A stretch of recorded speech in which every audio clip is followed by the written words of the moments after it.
We are now recording, and this is chapter 3, Atonement, of Temple Theology. And John Goldsmith, help us, please. Thank you, Dory. I just wanted to begin with one or two thoughts. First of all, if you were walking down the road, we're going past a church, and you found the people there were singing a hymn, you wouldn't be surprised. If you were to go down the road past a church and you found the priest or the pastor or whoever was preaching a sermon, you wouldn't be surprised. And if you were 2,000 years or so older than you are now, if you were walking down the road past a temple and something was happening, almost certainly that thing would be a bloody sacrifice. They'd be sacrificing an ox or a lamb or whatever. And you wouldn't be any more surprised than you are today, seeing people sing hymns or preach sermons or whatever. This means that our reactions are quite different from the people's in the Bible. For us, if I were to say, next time we are going to have a proper sacrifice, and I've got hold of these unfortunate animals and a sharp knife, and I'm going to show how the sacrifice took place, you probably wouldn't want to turn up to it. You'd say, no, it's a horrible idea, and it's not really fair on those animals. That is not what the ancient world is about. For them, the strange thing would be if you went past a temple and something big was going on and there was no sacrifice at all. For us, that would be like having a service without any prayers or without any music. You know, why have they left that out? So remember, we have got a very different emotional reaction to bloody sacrifice. Secondly, when we think of blood, we quite understandably think, aha, something has been killed, because if the blood comes out, that is not good news for us, especially if a lot of blood comes out. And that is a traditional way of killing someone. Stick something sharp in, pull it out, and the loss of blood will do the rest for you. Now, of course, the ancients were even more aware of that than we are, but also for them, and this certainly applies to the Jewish culture, blood is not primarily to do with death. It's actually life. And the reason why so much care has to be taken of doing the sacrifices right isn't that you've got to get the death right. I mean, that's quite easy. What you have got to do is to get the life right. You've got to treat blood as seriously and reverently as you do with the idea of someone's life. So that is another sort of positive way of looking at bloody sacrifices. Now, when you go into the Holy of Holies, at least in the first temple, in the second temple tended to be empty, the Holy of Holies, but the first temple had quite a few things, among which was the mercy seat. The mercy seat was immediately before the throne of God, with the two cherubims as the side pieces. And the mercy seat was very, very important indeed. Literally, it comes from a word meaning to cover, and therefore it's become fashionable to translate the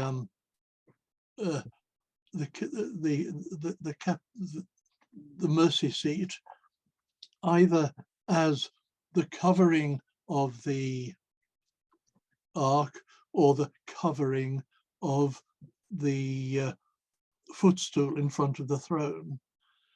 But actually, it's probably better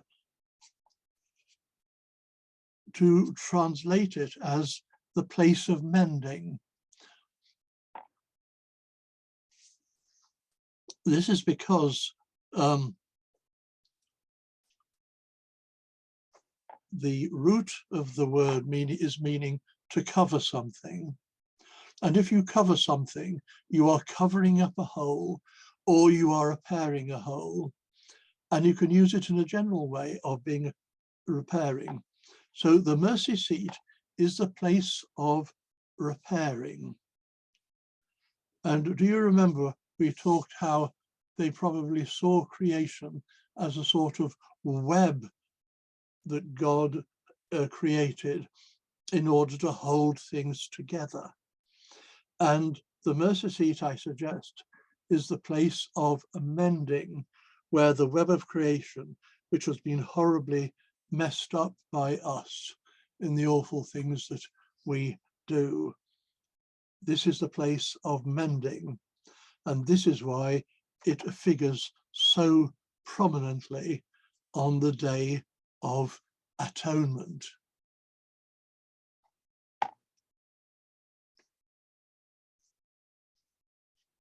If we didn't have the Day of Atonement, we would have to have something else, because it is perfectly true that God made us and made this world, and all was very good. But very often we find things are less than good. We do mess up our lives. We do mess up the world around us. Sometimes we do it deliberately. And the Day of the Atonement is when we look at the mess we have made of things, and we not only say we're sorry, though obviously that is an important part of it, but it is also asking, dear God, please help to mend this mess that we have made, and for which we are at least partly responsible. And so here we are on the Day of Atonement, when the people are saying, look at this awful mess around us. It would be a mess even if we had personally behaved. But I mean, we have contributed to the mess too, and that is significant. Dear God, please get busy with your mending.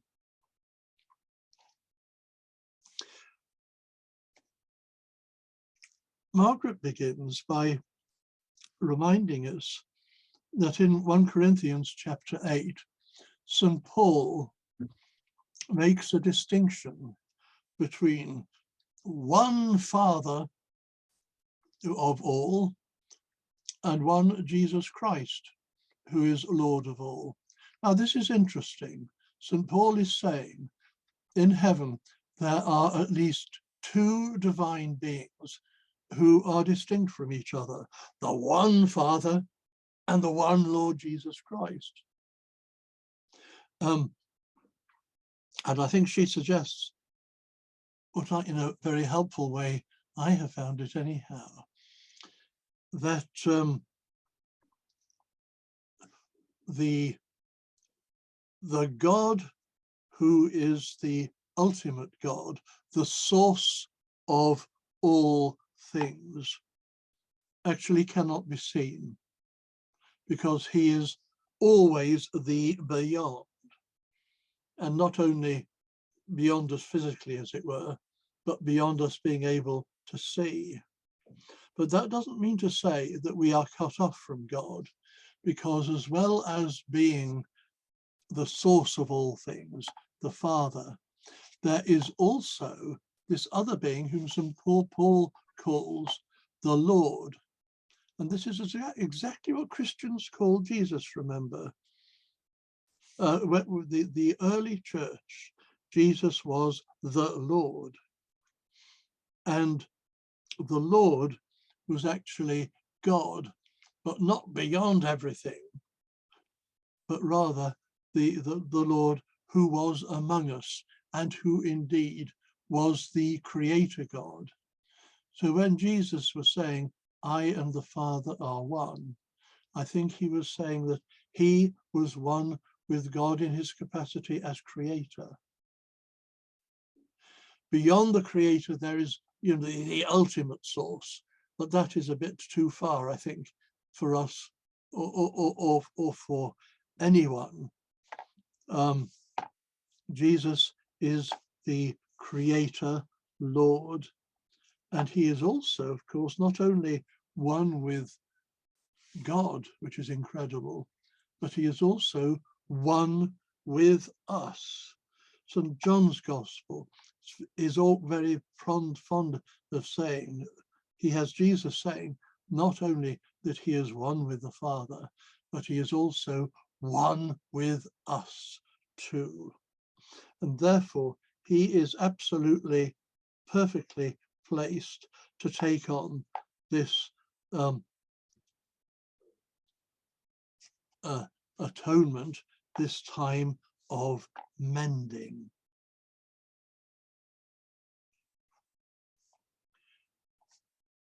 Justin Martyr, who's an early Christian father, he said the same sort of thing, that we cannot see the inevitable God, but we can see his God, a God who's also an angel. And I think that this idea of an angel is important when we come to think about Jesus. We have to remember, though, that when we talk about angels, we tend to think of feathery creatures, you know, blowing trumpets, who are distinct from each other and from God, as we are distinct from each other and God. Actually, an angel can be just an emanation from God.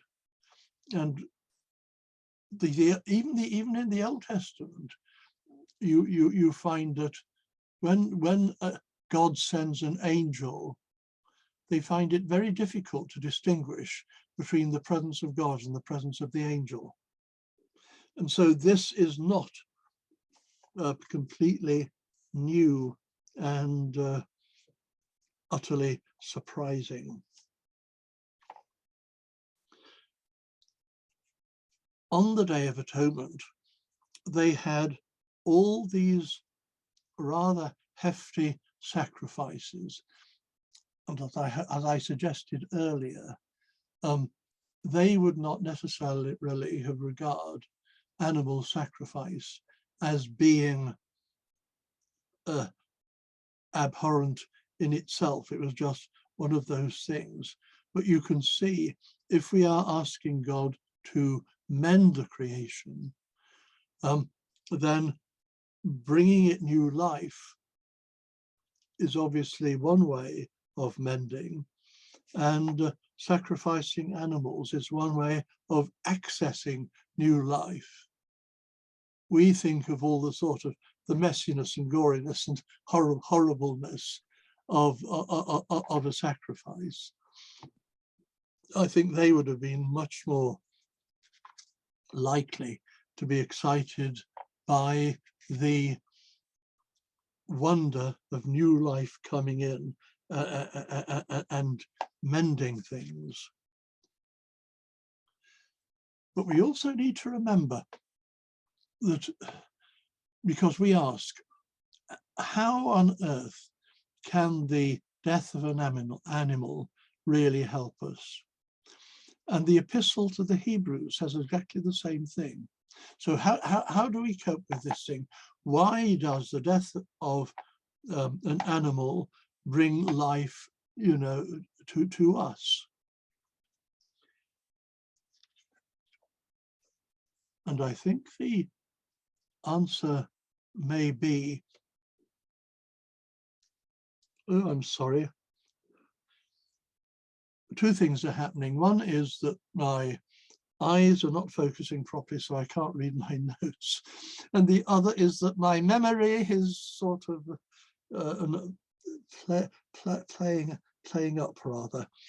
So I will try to get calm and try to remember what it is that I am trying to say. You can feel free to backtrack, John, if you wish. Thank you very much. Thank you very much. Yes. How does the atonement work? Well, this is it. This is it. I've got it. What I think is happening is this. Two goats were chosen, one for Azazel, who's the devil, literally the strong man. Do you remember in the Gospels, Jesus talks about that no one can burgle a house unless first they have bound the strong man. Well, this is about, Jesus binding the devil, and then we can go about our business. And Azazel is the one on whom the sins of the people are laid, and he's taken out and thrown over a cliff and killed. Now the other one is for the Lord, for God. Now, what does that mean? I think here the Hebrew prepositions have confused us. I think the preposition that is used for a goat for Azazel and a goat for the Lord can also mean a goat as Azazel and a goat as the Lord, a goat representing Azazel and another goat representing the Lord. And so we have this goat who is representing the Lord. Now, if the goat is you can understand why they kill the goat representing the devil, getting rid of all that and the sins. But why? How can they kill a goat who is the Lord? Again, I think that is because the sacrifice on the Day of Atonement isn't primarily us sacrificing a goat. It is God himself sacrificing himself for the sins of the whole world. I mean, so often we think of Jesus as the priest and victim, don't we? Priest and victim. And I think this is what it's about. On the Day of Atonement, we are celebrating God who is offering his own life for our lives. And the Day of Atonement comes to its completion when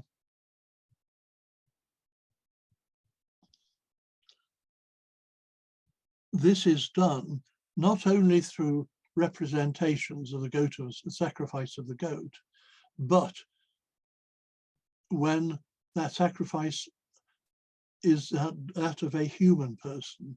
So Jesus is the one who is the great priest and victim. The Lord is the one who is the great priest and victim. And I think this does make a bit of sense.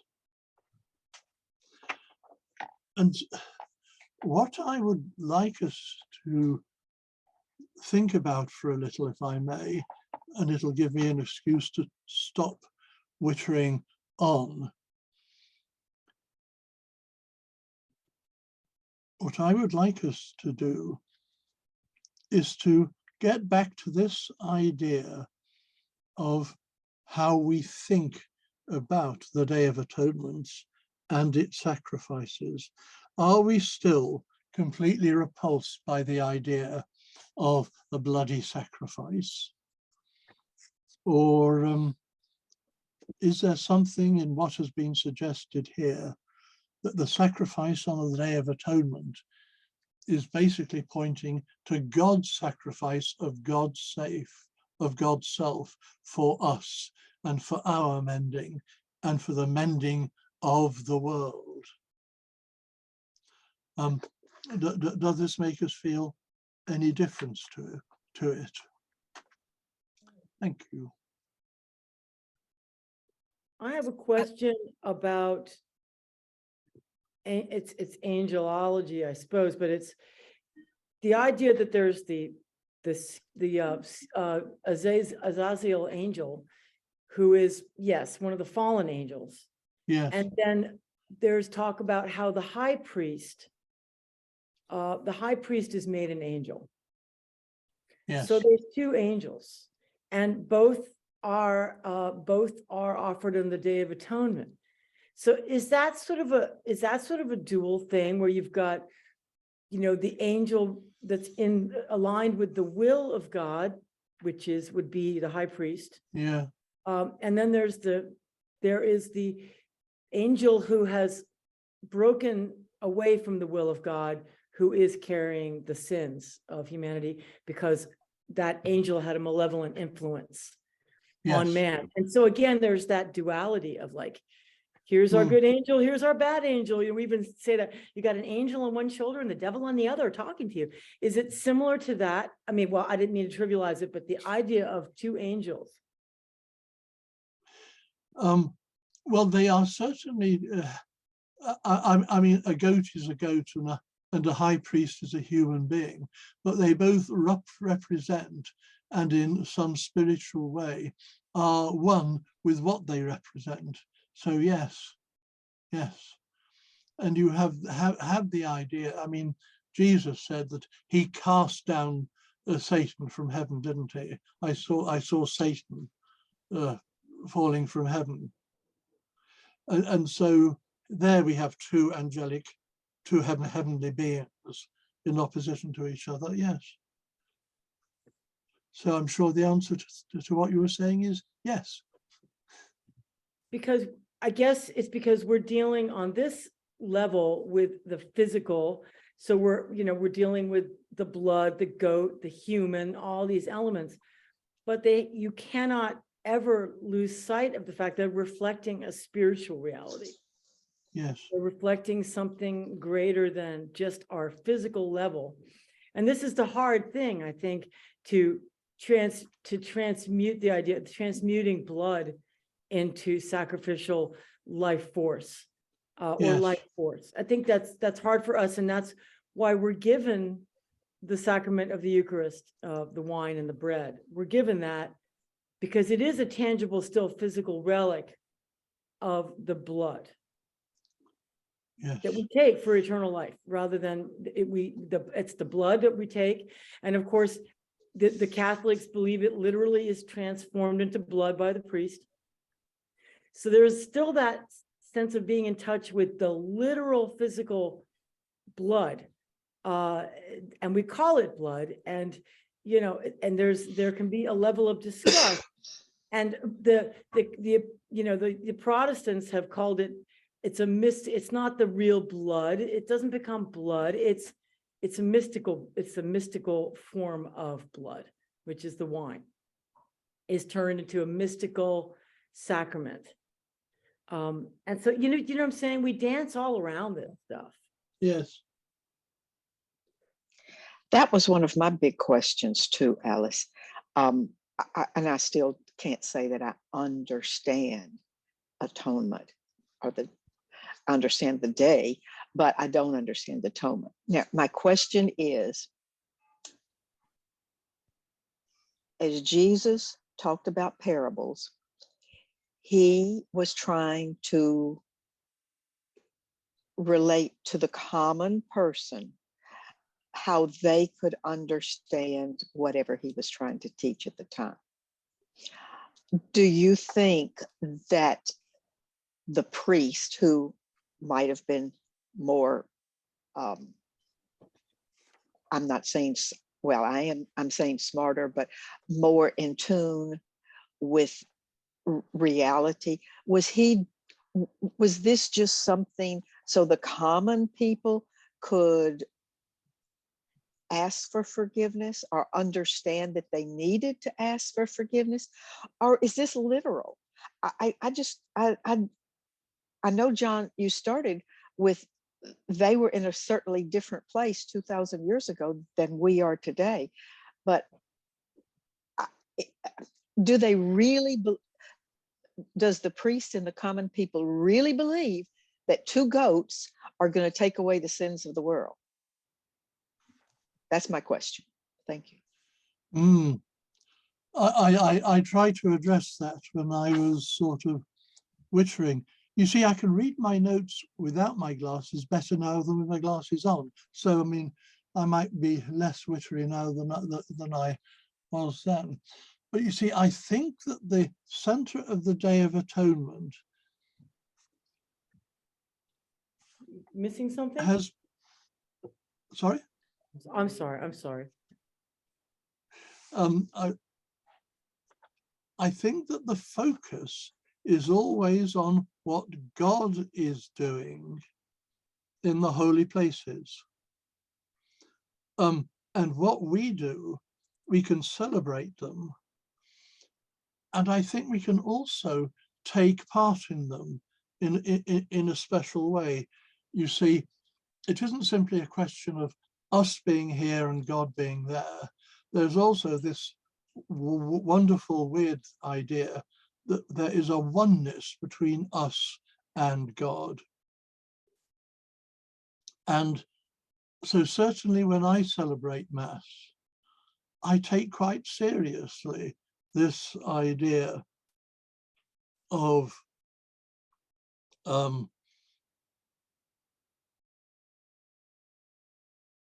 what we are doing with this, of the bread and the wine, of being one with the body and blood of Jesus, not in the sense that if we sent it off for physical analysis, you know, it would be messed up. It wouldn't.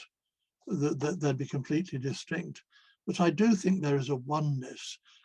And I think if we say the really important thing is God giving God's self for our salvation, for our mending, as I was suggesting, for our atonement in that way, that is a crucial thing.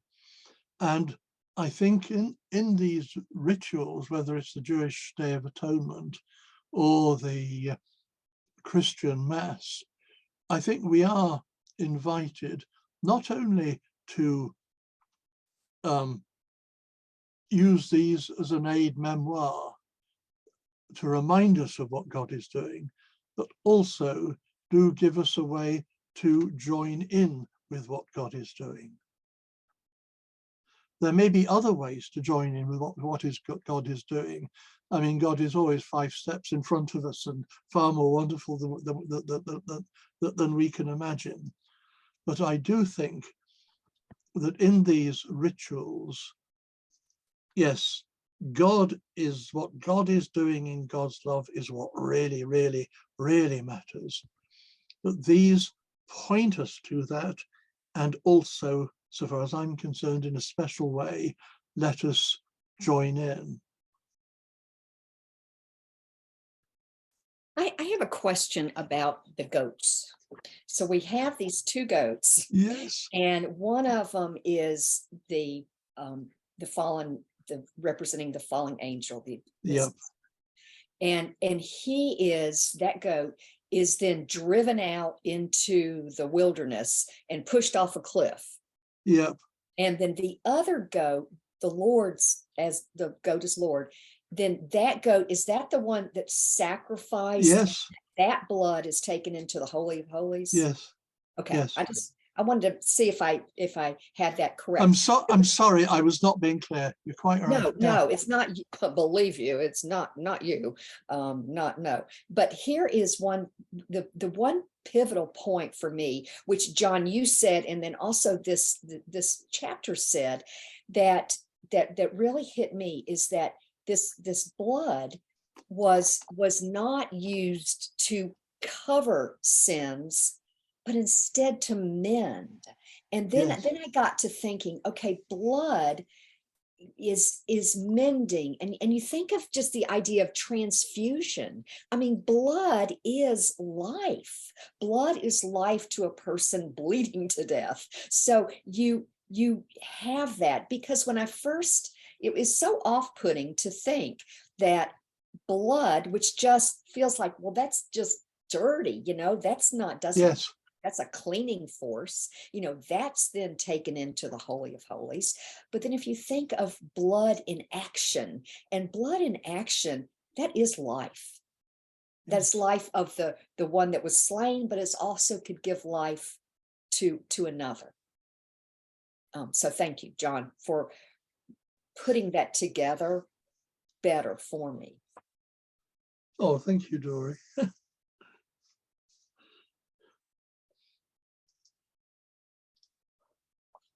I've told you, yes, I have told you, so I will not tell you again. I see here, now that I can read my notes, that in theory, every seventh year was a Jubilee year.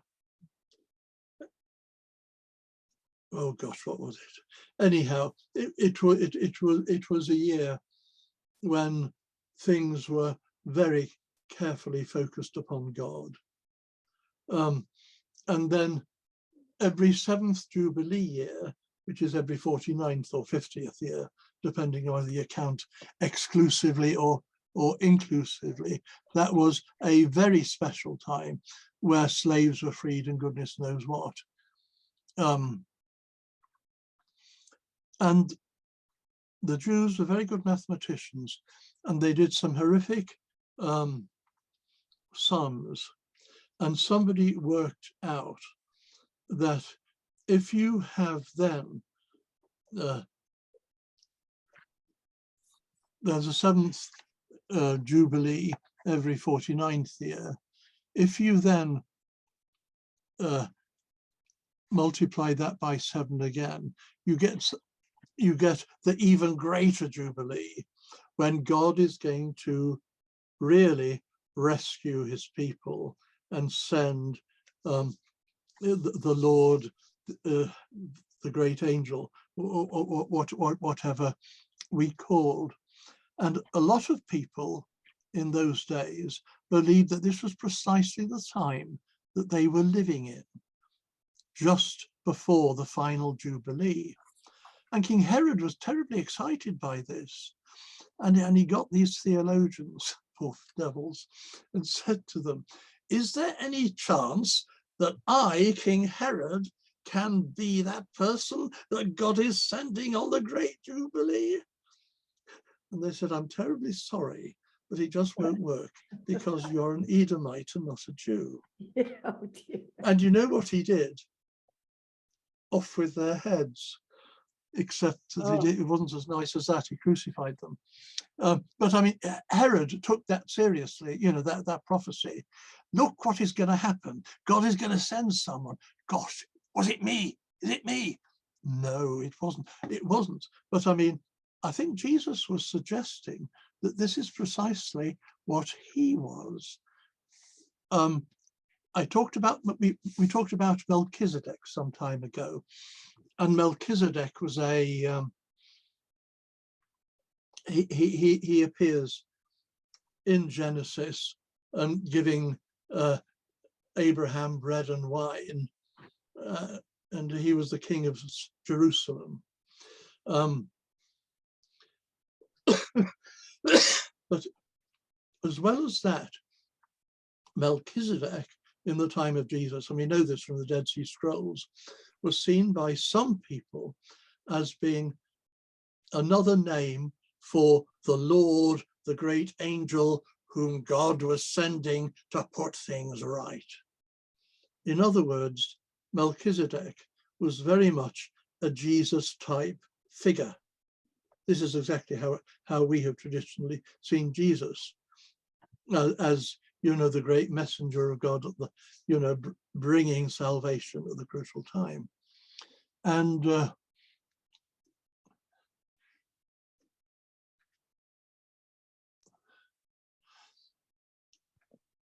in some of the texts about Melchizedek, he's talking about he's reciting the prophet Isaiah, saying, this is the day. And you remember when Jesus went to the synagogue in Nazareth, and he read about Isaiah proclaiming God's salvation to the people. And he put the book down and said, today I tell you, in your hearing, this is taking place now. And they tried to kill him for blasphemy. But this is precisely it. Jesus was this Melchizedek, saw himself as this Melchizedek figure. And the atonement is part of God's big act in mending, as it were, things that have gone wrong. And Jesus, the Melchizedek figure, was the great agent in doing this mending. And just as God had to give himself for the people, so Jesus had to give himself in this very special way on the cross.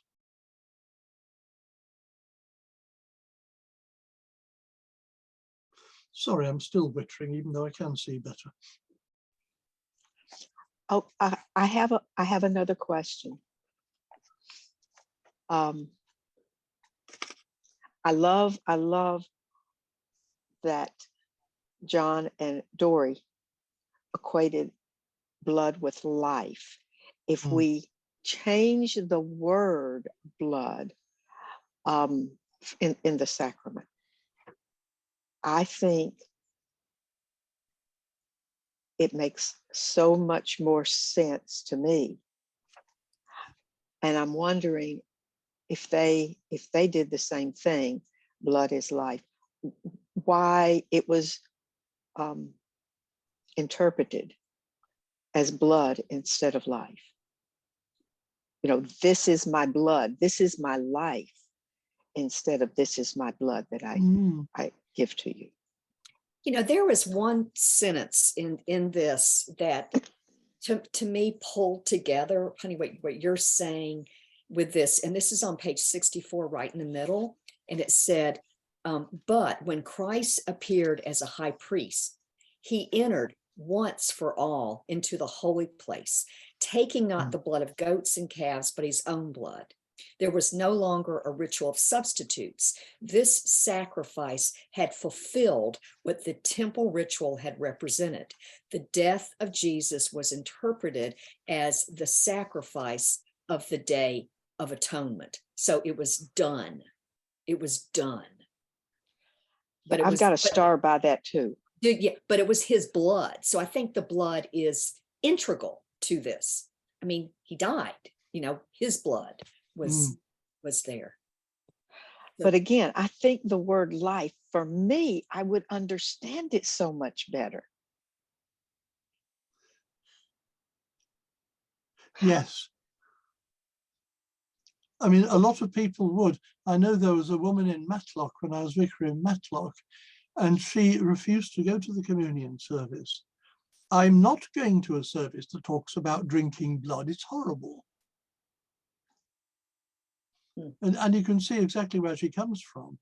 And you can be slightly sympathetic with the hostile interpretation that the Romans put on the early Christians. What are they doing? They are drinking blood. Horrific. I mean, Even ancient Romans, who were not in the least squeamish, who were certainly less squeamish than us, they thought the idea of drinking blood was pretty vile. I mean, you can do all sorts of things with blood, especially somebody else's blood. I mean, no, don't drink it. But the reason I think I'm saying this is because, okay, this is my blood. This is what Jesus said. Instead of that, this is my life, not meaning that I'm going to die, but meaning this is my 3 years. This is my life that I've shown you. Follow me. This is what I've shown you. This is what I want you to do. You will do greater than you could do greater. He said will, but this is what I've shown you. I really, this changes everything for me to put the word life there, not death, life, but what you've seen me do for 3 years. Yeah. Thank you. I think that's brilliant. I've got a feeling that you're not going to get rid of blood completely, because I think that has gone very deep in our culture and in the way we think. But I do think it means that when people like me have to preach about it or talk about it, then I think we should make it quite clear that we are talking about God bringing new life and giving his life and transforming our lives. And if we don't do that, all this talk about blood is going to be not terribly helpful. So thank you. Yeah. I think this is on top of 66. It talks about the prayers of the righteous ones ascended to heaven together with the blood of the righteous one. The angels united in prayer and praise and thanks, and then the books were opened and the judgment began. The clear and it goes on to give the early hymn from Philippians, where Christ emptied himself, taking the form of a servant, and became obedient unto death, even death on a cross. Therefore, God has highly exalted him and bestowed on him the name which is above every name, the name of Jesus. Every knee should bow in heaven and on earth. And I've always felt that's a very beautiful passage. And it describes what I would call the mystery of sacrifice. I think we have a hard time understanding that sacrifice is a mystery. And it's really almost inexplicable. There is paradox in sacrifice, because there is the giving away of life, there is the bloody death, and then there is also the life of sacrifice attached to that. When you burn incense offering, that's considered to be a sacrifice. It represents a sacrifice, and it ascends to heaven. So it's symbolic of sacrifice, with the incense. It's a subliminal form of it, but it's a representation. And this is why there is still incense used in the church. It's also used to purify the altar, the incense. So there's always this sense of purification in there too. So there's a sense of the purifying, the ascending to heaven together with the blood of the righteous one. It's a deep mystery. Thank you. Certainly the reason behind incense is that the incense does represent for us the prayers of the saints, going up with us. Yeah. And so therefore, with angels and archangels and with all the company, of heaven. Yes. I mean, it's yes. But that passage about Jesus poured himself out, emptied himself, taking the form of a servant, and became obedient unto death. Now, Cynthia Bourgeault went off on this, and she uses this as an example of the kenotic method of emptying oneself out as one's being, and emptying out oneself of all identification, and becoming, and that's a form of atonement with God. Yes. So she takes it to a really rather metaphorical level. where Jesus, it represents the pouring out of himself and to become at one with God, the atonement, to become at one with God. So there's that. That's a sublimation. I think maybe that's overly clever, but it's an interesting take. I think that there's a lot there. One of the many remarkable people that I've had the privilege of meeting was a New Testament scholar at Cambridge called Charlie Mole, CFD Mole. And he wrote a very good book in which he was saying that when we look at this hymn in Philippians, the best way of translating it is to say that when Jesus was confronted with his huge status, his response was not grasping, aha, I have got it now, I've got everything. That it was not grasping, it was giving, and giving himself. And there seems to be a lot of that in what you were saying. We like to grasp things for ourselves. I am the most important person, hooray. Whereas for Jesus, it was not that, it was giving, him giving himself, which is what we've been talking about in all this atonement talk. And the idea of that being an at one-ment, I mean, that being at one with the Father, becoming one with the Father involves inextricably, it's bound up with this emptying out of the self. It's inextricably woven with that. And there's the mystery of the sacrifice of a human life. The sacrifice of a human life, because the resonances of the sacrificing of there's many ways to sacrifice one's life, many, many ways. And, I mean, soldiers do that all the time. They go on the field and they sacrifice their lives for their nation.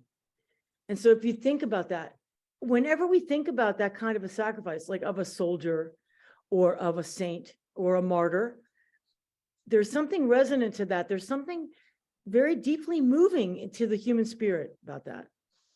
That's what I'm saying is a mystery. I don't think we understand it, but we revere it, we honor it, we certainly honor it.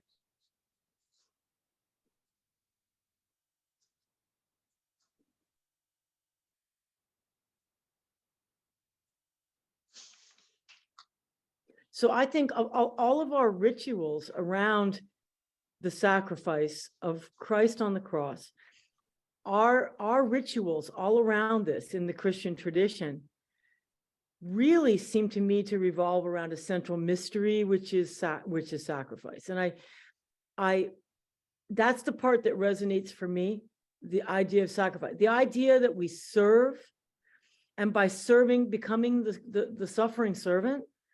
The suffering servant, you must empty yourself out completely and giving yourself. And the high priest, who he gives up his individuality to become that angel, that high priest becomes the angel. And an angel is a being who is given up their own will, their own free will, to be in full alignment with the will of God. That's a major thing to do. It's not for the average person to do. And this is why it's given to the high priest and ultimately to the eternal priest, Melchizedek, who is he's called the eternal priest in here at some point. Yes. So Melchizedek is like our eternal touch point back through the ages, back to when he initiated Abram, back to through all of time. Melchizedek stands as that symbolic eternal priest who is an angel, who's an angelic presence. It's just fascinating to me to understand that. I've always wondered about Melchizedek. He's a very mysterious figure to me. And I know there's just something very deep there. And I know it has to do with sacrifice. And Abram then had to sacrifice his life for the sake of his people. He had to sacrifice his individual identity to become the great patriarch. Isn't that not true? And I think that's what Melchizedek's ritual with him was, to symbolize the smoking pot and all the weird things that went on in the desert at night with Abram. I've always been fascinated by that ritual, because that's the Yes. rare time that Melchizedek appears in scripture. It appears, it's Melchizedek. And he comes and initiates Abram. And what's that initiation? That's Abram giving up his own individual identity to become a symbolic, he becomes symbolic of the entire chosen people, of an entire people. But he has to give up something for that, which is his own individual life stream, in a sense. Does he have to give up his identity, or does he have to? I mean, God said, "I want leave your home and your people, and go to this land that you've never seen before." Now, I mean, there was a lot that Abraham had to give up, but I don't think it was his identity he had to give up. I mean that symbolically, really. I mean that as his identity as an average person, a homesteader, somebody who was a righteous man, certainly, but to give up your identity for a greater destiny is what I'm trying to say. Because you have a greater destiny that is carved out for you, if you're willing to make the sacrifice on certain levels, you have to make these sacrifices, and then you become, your destiny shifts into a destiny that, let's just say, it's more driven by the forces of spirit and the soul, rather than just the forces of the common person who just wants to survive or be happy or be content in their lives. I mean, even Sarah at age 90 being given the task of bringing forth a child. My God, Yes. that she had to give up all of her peace from 90 on, think about it, to raise a child. That is a form of sacrifice too, for a greater destiny, right? I mean, I'm just riffing here, but I understand exactly what you're saying. And of course, I'm just using this as a present day comparison. But looking at Martin Luther King, his father gave him a new name. He changed his name, his birth certificate name. But he gave up a lot. I wouldn't say everything, but he is a present day person that I can identify with. And again, he knew he was going to be, I think he probably knew he would be killed. He didn't know when or how, but that's just how I'm thinking of Abram giving up a lot. Thank you. And hearing all these the parts and honey, I'm taking a page out of your book, like sort of a formula of steps with this is, okay, first we're talking about blood and letting of the blood, and then we're talking about obedience with it, and also self-emptying. That just all falls in that same line. And then once that step is done, then you have the mending by God. So then God comes in and he mends with the blood, the obedience, with the self-emptying. But the first step is kind of our step with that. And then what happens after that is transformation, a new being. It is the new life happens with that. And with all the examples that we were talking about, it seems like we need those definite parts to it. We've got to have the obedience, we've got to have the sacrifice, the blood, the self-emptying, and then God comes in and does the mending. And what's left, it's not us, it is a transformed.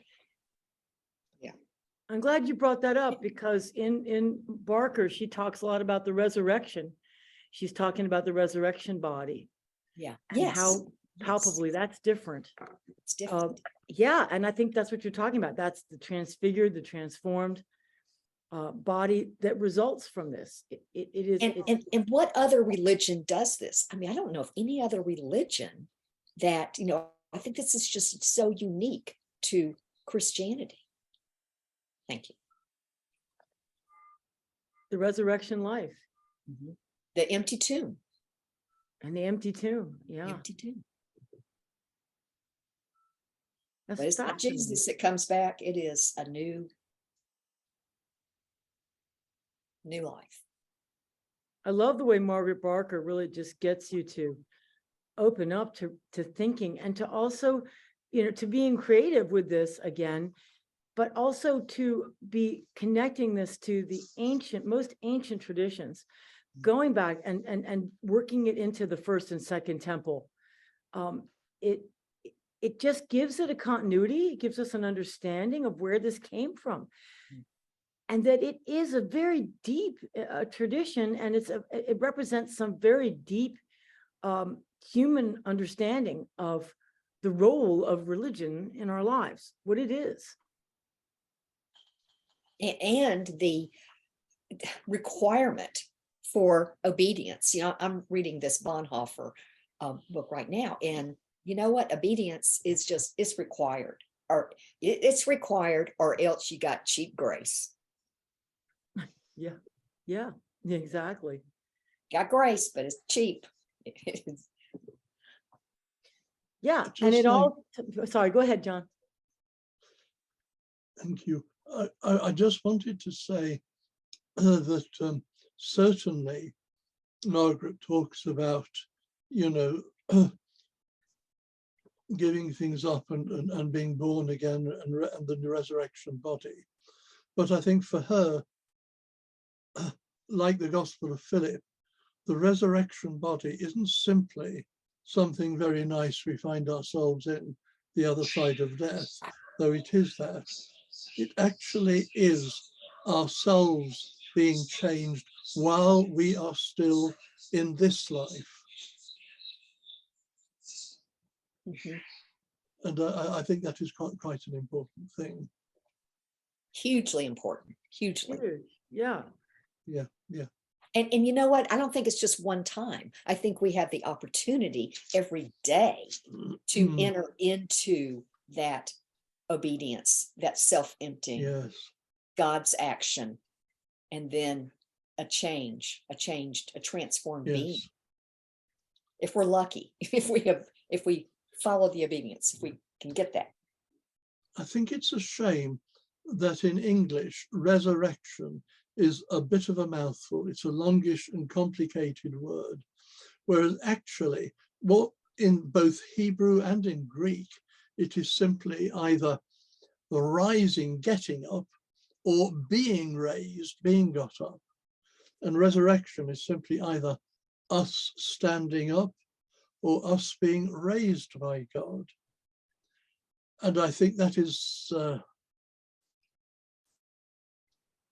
a much more direct, I think, the way of thinking about how God comes to us. Get up, let me raise you. Yeah, and that's how Thomas puts it. Thomas in the Gospel of Thomas talks about standing up in the cosmos. I think that's that's resonating with. And I also was immediately thinking of hymns, the hymns that say, "And I will raise them up, I will raise them up, I will raise them up on the last day." Yeah, and there's that too. And then I think about there's so many resonances, but I agree with you. Raise them up, to be raised up, is so much more evocative and easier to grasp. Well, and it's a verb, it's action. It's not a noun of what is there. It is action. Either it's action, what of God? He raises up, he's in there. Whereas resurrection, it sounds like a complicated formula you've got to be pretty clever to understand. Yeah, But actually, the concept is basically being raised or rising. it's just wonderful. But I do think the idea of the resurrection body is still something different than just the raised up body. There's a transformation there. Yes. But there's a transformation whenever we give up anything and God accepts it. That's true, John. So we are much more wonderful and exciting than we ever imagined.